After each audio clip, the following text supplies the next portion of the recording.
నిజామాబాద్ జిల్లాలో ఎడతెరిపి లేకుండా కురుస్తున్న వర్షాలతో జనం తీవ్ర ఇబ్బందులు పడుతున్నారు. అడుగుల మేర చేరిపోయిన నీటితో జనం బయటికి రావాలంటేనే జంకుతున్నారు.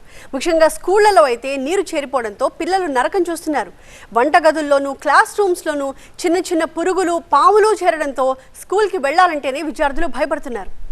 అక్కడి పరిస్థితి ఎలా ఉందో మా కరెస్పాండెంట్ దివాకర్ వివరిస్తారు. కామారెడ్డి జిల్లాలో మరోసారి భారీ వర్షాలు కురిశాయి. గత రాత్రి అర్ధరాత్రి నుంచి కురిసిన భారీ వర్షాలకు జనజీవనం పూర్తిగా స్తంభించిపోయింది.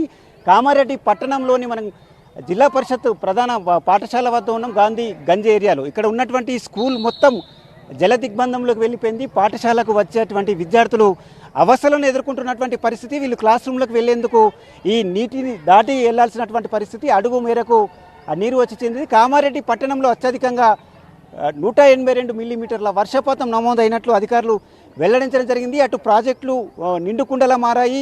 చెరువులు కుంటలు అన్నీ కూడా మత్తడి పోస్తున్నాయి. పొంగి పొర్లుతున్నటువంటి పరిస్థితి ఉంది. చిన్నారులంతా కూడా ఉదయాన్నే అంటే వర్షం తగ్గుముఖం పట్టడంతో పాఠశాలకు వచ్చేందుకు ఇక్కడికి చేరుకున్నారు. వీరంతా కూడా ఈ వర్షపు నీటిని దాటుకుంటానే ఆ క్లాస్ రూమ్లోకి వెళుతున్నటువంటి పరిస్థితి ఉంది. చెప్పండి అమ్మా, ఎట్లా ఉండే వర్షం? మీరు వచ్చేసరికి ఎట్లా ఉంది? మస్తు వాటర్ బాగా ఉన్నాయి, వాష్రూమ్స్ మొత్తం గలీజ్ ఉన్నాయి.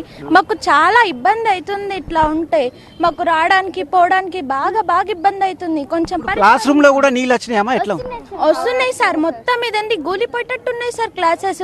అక్కడ వంట రూమ్ దగ్గర వాళ్ళకి అండడానికి ఇబ్బంది. వాళ్ళు మొత్తం ఈగలు దోమలు గలీజ్ గా ఉంటున్నాయి. మొత్తం క్లాసులలో ఉండొస్తలేదు, కూర్చోవస్తలేదు, గలీజ్ ఉంటున్నాయి సార్. ఎట్లా ఉందమ్మా? ఇబ్బంది ఉన్నాయి. మన పాములు అలాంటి అంటే వర్షం నీళ్ళంతా క్లాస్ రూమ్ లోకి చేరింది కదా, అట్లా వస్తున్నాయి మొత్తం గలీజ్ అన్ని పాములు ఇంకా ఏమైనా పురుగులు ఇట్లా వస్తున్నాయి. మాకు ఏం బాగాలేదు. ఫుల్ ఏ ఇయర్ అయినా వర్షం పడ్డ ప్రతిసారి ఇట్లనే ఉంటదమ్మా? ఇట్లనే ఉంటది. క్లాసులకు వాటర్ వస్తాయి, క్లాస్ రూమ్స్ కూడా బాగాలేవు. గంజ్ ప్రాంతంలో ఉన్న ప్రభుత్వ పాఠశాలలో అడుగు మేరకు కూడా నీళ్ళు వచ్చాయి. చిన్నారులంతా ఇది దాటుకుంటూనే క్లాస్ రూమ్లోకి వెళ్లాల్సినటువంటి పరిస్థితి, దయనీయంగా ఉన్నటువంటి పరిస్థితి ఉంది.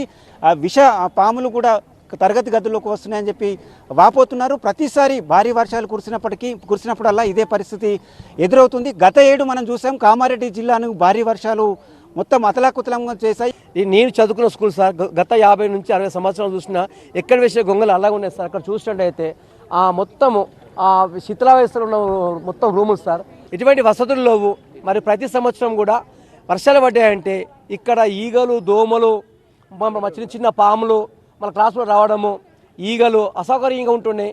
అందులో కిచెన్ షెడ్ చూసినా కూడా పిల్లలు తిన్నాక కూడా ఇళ్ళకి వెళ్ళిపోవాల్సి వస్తుంది. అన్నం మేళాలు తినాలి, వాటర్ ఎలా తాగాలి అనే పరిస్థితులు ఘోరంగా ఉన్నాయి. మొత్తం మీద ఈ భారీ వర్షాలు మరోసారి కామారెడ్డిని అతలాకుతలం చేశాయని చెప్పొచ్చు. కెమెరా పర్సన్ అరవింద్తో దివాకర్, TV9 నిజామాబాద్.